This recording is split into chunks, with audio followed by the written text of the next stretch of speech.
All right, so you're driving down the road, as you do probably every day.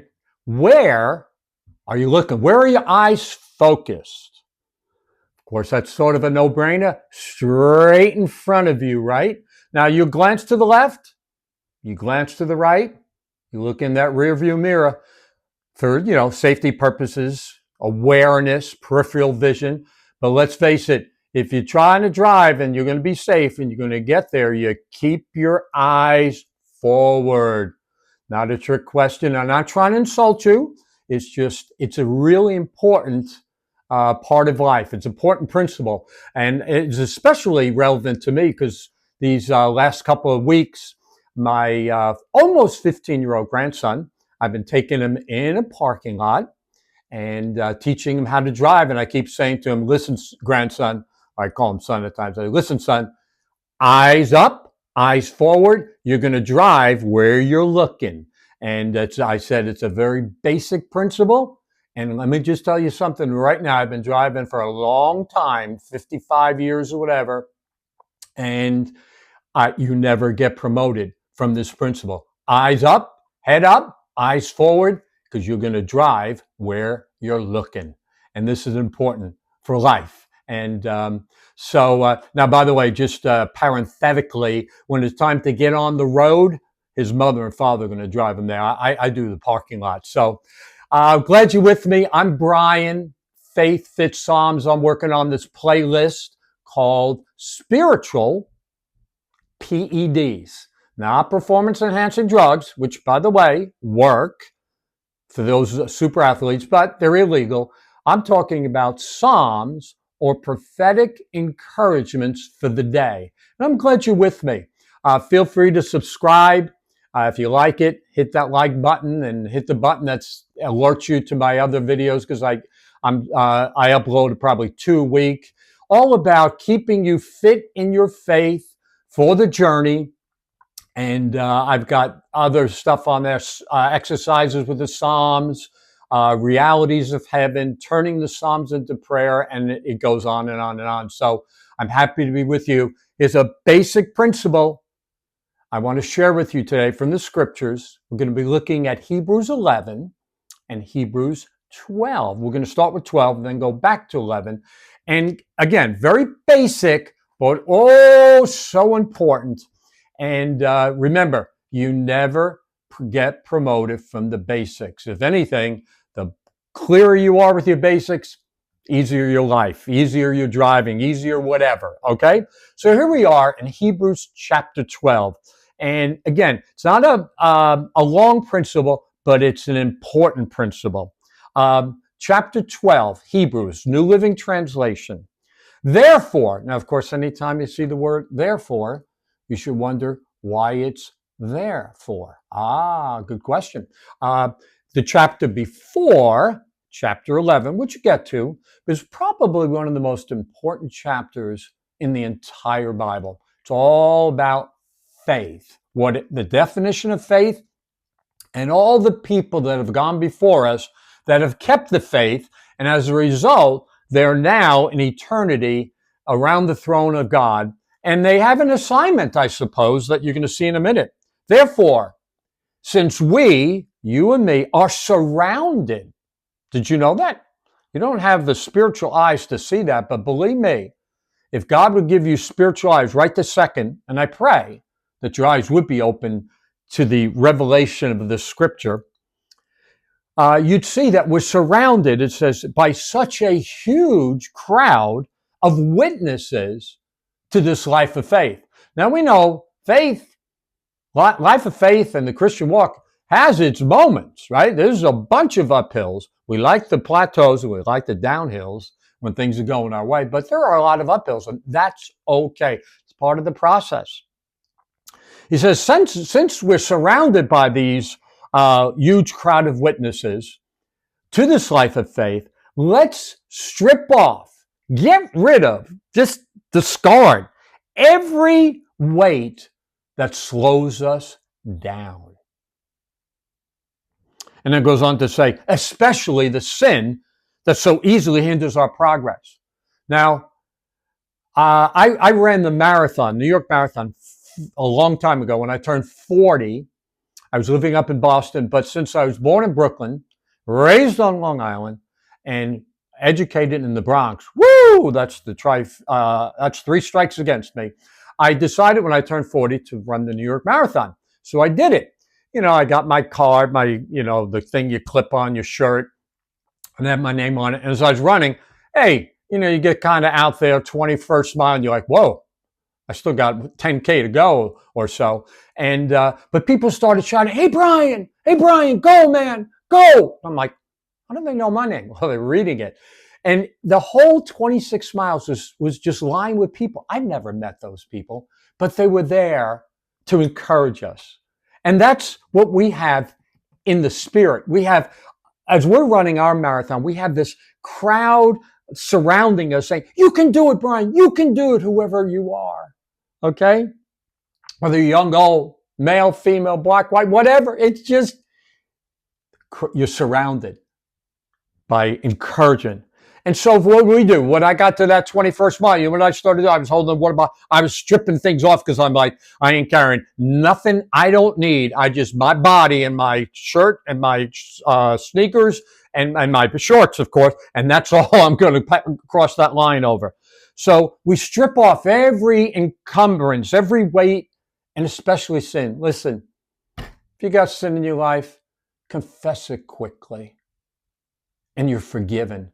And if it's especially, a habitual sin, grab a friend, confess it, find the grace of God.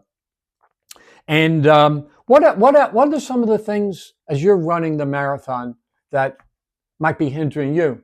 We know sin is obvious, so obviously get rid of that. But are there some other things that aren't sin? They may even be decent or good things. And do you need to lose a few pounds to keep healthier? Change your diet maybe to get rid of some of the sugars so you can sleep better and you don't get the sugar highs all the time. Or maybe there's something you do in your spare time that, it's an encumbrance, it's a weight, it's slowing you down as you are taking your steps toward your calling and your destiny and eternity. I just want to encourage you. Yeah. Shed them. Get rid of them. And let's run with endurance. Yep. Take it. You can't sprint in a marathon. Or no, actually you can, but you won't make it. So don't sprint. Run with endurance the race that God has set before us. And He's with us. And we're surrounded. And here's the key here. Verse 2. We do this. How do we keep the endurance? How do we shed the encumbrances, the extra weights that we gather as we proceed on our journey?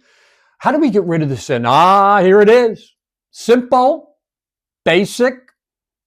Here it is, verse 2.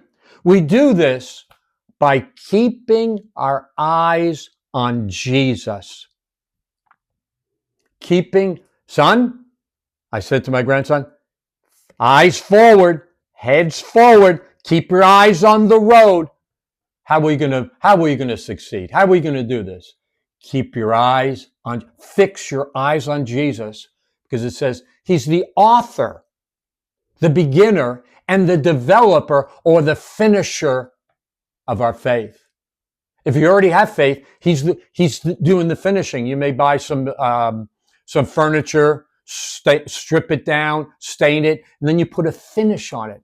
Maybe you're in the finishing phase. I don't know. Maybe you're in the beginning phase. Whatever it is, fix your eyes on Jesus, the author, the beginner, the writer, the developer. He develops us. He finishes our faith. And the reason it works, besides the fact that He's Jesus and the living God, is that He did it Himself. He was willing to die, it says in Hebrews 12:2, a shameful death on the cross because of the joy He knew was His afterward. So as Jesus was enduring the cross, now think about that. He was going to be spit upon, mocked with His own word, humiliated, beard plucked out, thorns as a crown in His forehead. They were going to beat Him to within an inch of His life. And now, If that wasn't enough, now they're going to nail him feet and hands to a cross. Who wants to do that? Who has the courage to do that?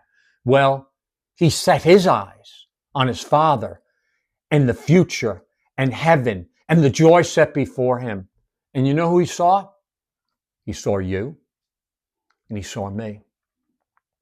And he said, I'll endure that cross, because if I endure that cross, I'll shed my blood, and the wrath of God against sin will be done.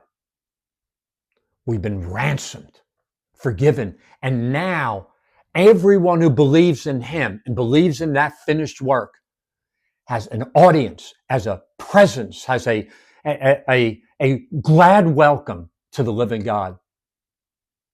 So we run with endurance. Fix your eyes, because he fixed his eyes and he said, yeah, what I'm going to do is going to be really hard, but it's worth it, because I see all the people that'll be my brothers and sisters in the kingdom. All right. So that's what it says. And as a result, now he's seated in the heavenly places at the right hand of the Father in place of honor. So you fix your eyes on him. Fix your eyes on head up, eyes forward, and that's what you're doing. Now, I'll give you one little warning, if I will. Be careful. Eyes forward, head up, and beware of looking back. Now, of course, we know when you're driving the car, you got to glance. You glance at the rearview mirror, but if you bury your eyes in the rearview mirror, you're going to be in big trouble. You glance, but you keep your eyes forward. Be careful of looking back too often. And here we are. If you can flip backwards on your Bible, Hebrews chapter 11, verse 13. All these faithful ones died without receiving what God had promised them, but they saw it. They fixed their eyes from a distance and they welcomed the promises of God. They agreed that they were no more than foreigners and nomads here on earth. Got a whole series on that, on the realities of heaven. Hey, this world is not our home. Our home is in eternity. Obviously, people who did this are looking forward to a country they can call their own. Verse 15, very important. If they had meant the country they had come from, they would have found a way to go back. See, if you keep looking back, when things get tough, you might end up going back. That's the wrong direction. Verse 16, but they were looking to a better place, a heavenly homeland. They said, hey, this earth, not my home. Abraham said, that kingdom, that nation I left, not my home. I'm looking forward. Moses, Egypt, nope, not my home. I'm looking forward. That is why God is not ashamed to be called their God, and he's prepared a heavenly home for them. Whoa! Simple, basic, but that should really encourage you. Meditate on that. Fix your eyes on Jesus. Yeah, it's tough at times. And yeah, you're going to have to make some decisions. You're going to have to shed some weight, both literally and maybe literally, definitely figuratively. Shed anything that's hindering you. Shed it. Get rid of it. If it's in, for sure. Fix your eyes. Behold him. And then you know what? The road's not that hard.